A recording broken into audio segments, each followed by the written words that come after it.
Good morning students, how are you. I hope आप सभी बहुत अच्छे होंगे। चलिए बेटा, जैसे कि आपने क्वेश्चन नंबर एक्सरसाइज 1.4 का क्लास 10th का क्वेश्चन नंबर फर्स्ट और सेकंड पढ़ दिया था। फर्स्ट पढ़ दिया था बेटा, जिसमें बता रहा था कि मतलब डेसिमल एक्सपेंशन टर्मिनेटिंग है, नॉन टर्मिनेटिंग और रिपीटिंग है, ये बताना था। और P upon Q Q Q के रूप में जो नंबर्स दिए हुए थे उनके क्यू के फैक्टराइजेशन करके मैंने बताया था 2m और 5n के रूप के होंगे तो ही टर्मिनेटिंग होंगे। तो चलिए बेटा, और भी टर्मिनेटिंग और नॉन टर्मिनेटिंग के रूल्स आपने 9th में पढ़े हुए हैं बेटा डेसिमल एक्सपेंशन के लिए, राइट। तो क्वेश्चन नंबर सेकंड, फर्स्ट में बता चुका था बेटा आपको, और सेकंड क्या बोल रहा है देखिए। सेकंड कह रहा है write down the decimal expansion of those rational number in question 1 above which have terminating decimal expansion। ये क्वेश्चन कह रहा है कि जो ऊपर आपने क्वेश्चन नंबर 1 किया हुआ है उसमें जो जिनका डेसिमल एक्सपेंशन टर्मिनेटिंग था बेटा, टर्मिनेटिंग मतलब 2m और 5n के रूप में जिनके आ रहे थे, यानी जो टर्मिनेटिंग थे उनके ही आपको क्या निकालने, डेसिमल एक्सपेंशन निकालने हैं। वहां पे तो डेसिमल एक्सपेंशन निकालना नहीं था, केवल व्यक्त करना था डेसिमल एक्सपेंशन कैसा होगा ये रिप्रेजेंट करना था, लिखना था कि मतलब टर्मिनेटिंग होगा या नॉन टर्मिनेटिंग होगा। तो आपने फर्स्ट क्वेश्चन में जो टर्मिनेटिंग लिखे हुए हैं जिन जिन में बेटा, उनको आप क्या करेंगे, डिवाइड करके लॉन्ग डिवीजन से उनका डेसिमल एक्सपेंशन निकालेंगे। तो डेसिमल एक्सपेंशन कैसे निकालते हैं वो बता रखा आपको पहले भी। जैसे 1/2 है तो 1/2 का डेसिमल एक्सपेंशन कैसे होगा, देख लीजिए। 1 को 2 से डिवाइड कर लीजिए, 2 से 1 को डिवाइड, यानी डिनोमिनेटर से न्यूमरेटर को डिवाइड कर लेना आप। 2 से डिवाइड नहीं होगा, 0 लगा, 0 के बाद पॉइंट लगा, पॉइंट लगने से एक 0 बढ़ा सकते हैं, 10 हो गया, 2 5 जा 10, तो ये 0 बचा आपका। तो टर्मिनेटिंग है, देखो 0 आ गया, रिमाइंडर 0 आ गया तो टर्मिनेटिंग हो जाएगा आपका। तो 0.5 आ रही है इसकी वैल्यू, तो डेसिमल एक्सपेंशन क्या है इसका 0.5। तो ऐसे ही बेटा जिनके टर्मिनेटिंग है क्वेश्चन नंबर 1 में, आप क्वेश्चन नंबर 2 में उनके डिवीजन कर लेंगे, डिवाइड करके डेसिमल एक्सपेंशन निकाल लेंगे, राइट। चलिए मैं पीडीएफ में क्वेश्चन डाल दूंगा आपका, फोटो लेकर के पीडीएफ बना करके डाल दूंगा ग्रुप में, राइट। चलिए क्वेश्चन नंबर 3 देख लेते हैं। 3 क्या कह रहा है, the following real numbers have decimal expansion as given below, in each case decide whether they are rational और नॉट। नीचे दिए गए डेसिमल एक्सपेंशन को देखना है बेटा और बताना है कि कौन से नंबर रेशनल है, ये देख के डिसाइड करना है कि कौन से रेशनल है और कौन से इरेशनल है, राइट।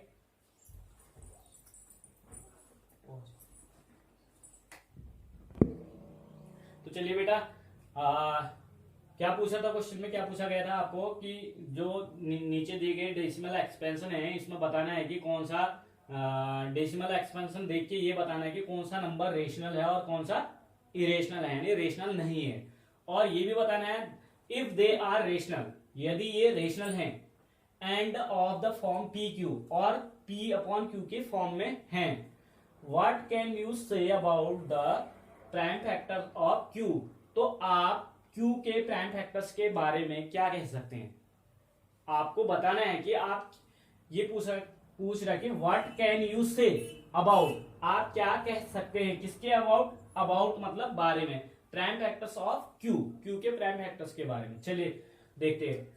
पहला वाला नंबर आपने 9th में पढ़ा होगा बेटा, जब आपका डेसिमल एक्सपेंशन टर्मिनेटिंग होता है, टर्मिनेटिंग, तो वहां पे जो होता है ना आपका नंबर जो होता है रेशनल होता है। कैसा होता है, रेशनल। तो पहला वाला नंबर आपको दिख रहा है टर्मिनेट है, क्योंकि यहाँ डैश डैश डैश नहीं है, देखिए आगे को डैश डैश डैश जहां होता है समझ जाना है कि वो नॉन टर्मिनेटिंग है, अशांत दशमलव बसा रहे। डेसिमल एक्सपेंशन कैसा है, नॉन टर्मिनेटिंग है। अगर डैश डैश डैश है तो, अगर बार लगा है, लगने पे भी डेसिमल एक्सपेंशन जो होगा आपका नॉन टर्मिनेटिंग ही होगा, लेकिन रिपीटिंग होगा बेटा। रिपीटिंग का मतलब रिक्यूरिंग भी लिखा रखा है मैंने आपको, रिक्यूरिंग भी बोलते हैं, रिपीटिंग भी बोलते हैं। देखो जैसे लास्ट वाले में देखो डेसिमल एक्सपेंशन आपका चल रहा है आगे को, और यहां ऊपर से बार लगा हुआ है, तो इसका मतलब 1 से फिर रिपीट होगा 1 2 3 4 5 6 7 8 9 10 तक, राइट। तो ये डेसिमल एक्सपेंशन में बार लग जाता है, तो ये भी आपकी रेशनली मानी जाती है, क्योंकि ऐसे डेसिमल एक्सपेंशन जो नॉन टर्मिनेटिंग होते हुए रिपीटिंग होती है यानी रिक्यूरिंग होते हैं, तो ऐसे नंबर रेशनल होते हैं। इरेशनल एक ही कंडीशन पे होते हैं, जब नंबर्स आपके रिपीट नहीं होते हैं। नॉन टर्मिनेटिंग तो होते ही होते हैं। देखो टर्मिनेटिंग में तो मैंने साफ साफ कह दिया, टर्मिनेटिंग आपका रेशनल होता है बेटा। क्या होता है? टर्मिनेटिंग रेशनल होता है, राइट। और नॉन टर्मिनेटिंग मैंने कहा दो तरीके के होते हैं। नॉन टर्मिनेटिंग में एक तो होता है non terminating non recurring, non repeating मतलब नॉन रिक्यूरिंग भी बोलते हैं उसको। तो ऐसे नंबर जो होंगे नॉन रिक्यूरिंग या नॉन रिपीटिंग जो नंबर होंगे नॉन टर्मिनेटिंग में, अशांत दशमलव प्रसार में, वो जो होंगे आपके बेटा अपरिमेय होंगे यानी इरेशनल होंगे। और रेशनल कब होंगे, परिमेय कब होंगे? जब आपके डेसिमल एक्सपेंशन क्या हो, टर्मिनेटिंग हो या नॉन टर्मिनेटिंग होते हुए भी रिपीटिंग हो। तो मैंने आपको क्या बताया, डेसिमल एक्सपेंशन नॉन टर्मिनेटिंग कितने प्रकार में होते हैं? दो टाइप्स में होते हैं। एक तो नॉन टर्मिनेटिंग नॉन रिपीटिंग होता है और एक होता है नॉन टर्मिनेटिंग और रिपीटिंग। तो नॉन टर्मिनेटिंग नॉन रिक्यूरिंग वाला जो होता है बेटा वो आपका इरेशनल होता है, और जो नॉन टर्मिनेटिंग और रिपीटिंग होता है, रिक्यूरिंग होता है, वो होता है आपका रेशनल। तो चलिए दिखने में यहाँ पे दिख रहा है हमें, पहला वाला आपका टर्मिनेटिंग है तो रेशनल है, तो हम इसको P अपॉन क्यू के फॉर्म में लिख सकते हैं। और Q about Q, prime factor of Q मैंने कल बताया था, हर के अभाज्य डिनोमिनेटर के जो प्राइम फैक्टर होते हैं वो कैसे होते हैं, 2m और इंटू 5m के रूप में होंगे। इसकी फॉर्म में होंगे 2m और 5n के फॉर्म में होंगे बेटा, राइट। चलिए अब देखो दूसरा वाला, इसमें देखिए 1 2 0 है, फिर 1 2 0 0, देखो 1 2 0 1 2 0, इसके बाद एक जीरो और है, यानी 1 2 0 1 2 0 होता तो हम रिपीटिंग मान लेते इसको, तो यहाँ पे डबल जीरो आ गया बेटा। और फिर इसके बाद 1 2 तो है, 1 2 तो रिपीट हो रहा है बार बार, लेकिन जीरो देखो बेटा, पहले एक था, फिर दो हो गए, फिर तीन हो गया, फिर चार जीरो हो गए, जीरो बढ़ते जा रहे, तो यानी एक ही नंबर बार बार रिपीट नहीं हो रहा है, तो जीरो जीरो की नंबर बढ़ते जा रही, तो ये नॉन टर्मिनेटिंग और नॉन रिक्यूरिंग है, तो ये नंबर आपका इरेशनल हो जाएगा। कैसा हो जाएगा बेटा? ये नंबर आपका इरेशनल होगा, इरेशनल होगा। और इसमें P अपॉन क्यू के जो P अपॉन क्यू के रूप में नहीं लिख सकते हम इसको, और ये इसके जो Q के जो प्राइम फैक्टर्स होंगे वो 2m और 5n के अदर देन होंगे, मतलब अदर देन 2 एंड 5 होगा, राइट। और यहाँ पे जो है लास्ट वाले में नॉन टर्मिनेटिंग और रिपीटिंग है, तो ये रेशनल है आपका, मैंने पहले भी बता रखा, तो ये क्या है आपका रेशनल है, और इसके P अपॉन क्यू के रूप में लिख सकते हैं हम इसे, और रेशनल है, और इसका डेसिमल एक्सपेंशन नॉन टर्मिनेटिंग है और रिपीटिंग है। तो मैंने कहा था आपको नॉन टर्मिनेटिंग और रिपीटिंग कल बताया था आपका 2m और 5n के अतिरिक्त, जैसे 2m तो होगा ही होगा और 5n भी होगा, और इंटू जैसे 7 हो गया कोई प्राइम नंबर, या 3 हो गया आपका, तो इस टाइप से 2m और 5n के अलावा कोई नंबर आती है तो वो नॉन टर्मिनेटिंग और रिपीटिंग होती, तो वो P अपॉन क्यू के रूप में हो सकती है, लेकिन उसके जो डिनोमिनेटर्स होंगे, क्यू के जो प्राइम फैक्टर होंगे वो 2m और 5n के अतिरिक्त होंगे, अलावा होंगे, other than 2m and 5n, ये होगा। और इस सेकेंड वाले में जो इरेशनल है इसमें ना तो 2 होगा ना 5 होगा, ठीक है। चलिए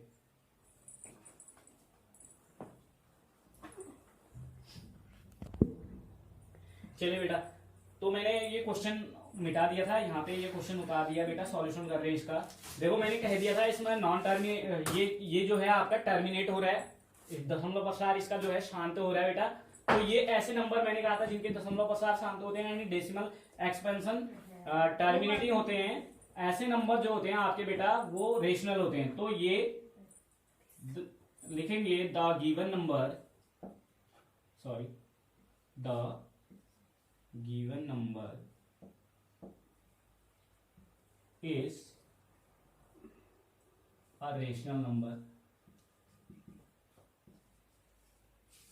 rational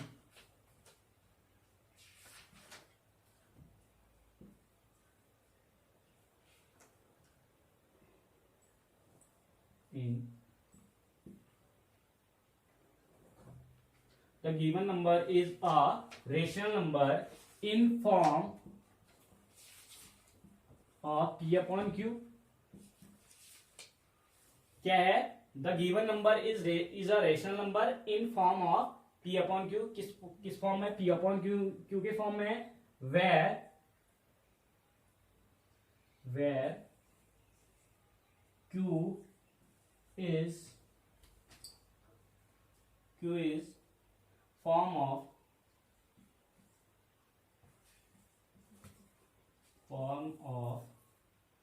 2m into 5n। किस फॉर्म में है बेटा, where Q is form of 2m is in the form of भी लिख सकते हैं आप, या form of where Q is form of 2m into 5n, इस फॉर्म में है बेटा। चलिए ये हो गया। तो हम क्या कह सकते हैं, उसमें कहा है कि आप Q के प्राइम फैक्टर्स के बारे में क्या कह सकते हैं, therefore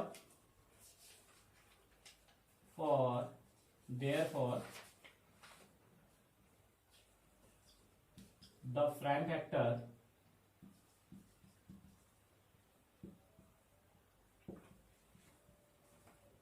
of Q are 2 और 5, आइदर 2 और 5 लिख सकते हैं, आइदर 2 और 5, या therefore the prime factors of Q are 2 और 5, 2 है या 5 के रूप में, 2m और 5n दोनों के रूप में हो सकता है, राइट। चलिए वीडियो पॉज करके बेटा ये सारा आप नोट कर लेंगे अपनी कॉपी में। दूसरा क्वेश्चन मैं बता रहा हूं आपको। चलिए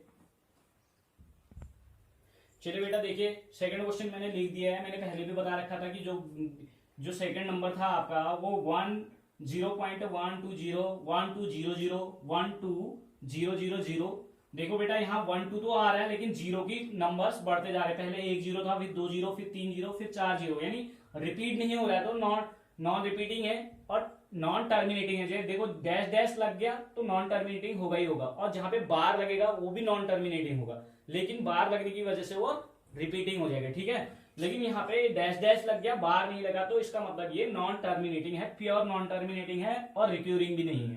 तो समझ लेना है कि इसका दशमलव प्रसाद जो है डेसिमल एक्सपेंशन नॉन टर्मिनेटिंग है, यानी नॉन रिक्यूरिंग भी है, और हिंदी में इसको बोल सकते हैं दशमलव प्रसाद अशांत है। तो इसलिए the given number is an irrational number, जो दिया गया नंबर है वो इरेशनल नंबर है। Prime factors are not in the form 2m and 5n। चलिए वीडियो पॉज करके ये आंसर लिख लेना दोनों के बेटा। ऊपर का मैंने समझा दिया था आपको, दूसरा भी समझा दिया है, ये पहले भी बता चुका था मैं, आंसर लिख दिया। वीडियो बहुत लेंदी हो जा रही है इसलिए मैं पहले लिख ले रहा हूँ, उसके बाद वीडियो रिकॉर्ड कर रहा हूँ। तो इसके लिए आप थोड़ा सा कोऑपरेट करेंगे बेटा, इसको आप अपनी कॉपी में नोट डाउन कर लेंगे, राइट। Thank you. चलिए बेटा आपने नोट डाउन कर लिया होगा। ये लास्ट क्वेश्चन बचा था, इसमें देखो मैंने बताया था आपको 43.123 तक आपकी काउंटिंग है, और यहाँ पे बार लगा हुआ है। तो समझ में आ रहा होगा, बार लगने वाले नंबर में मैंने बताया था आपको नॉन टर्मिनेटिंग है और रिक्यूरिंग है। तो it means the given number is a rational which is in the form of P upon Q. P upon Q के फॉर्म में होंगे बेटा, क्योंकि ये रेशनल है।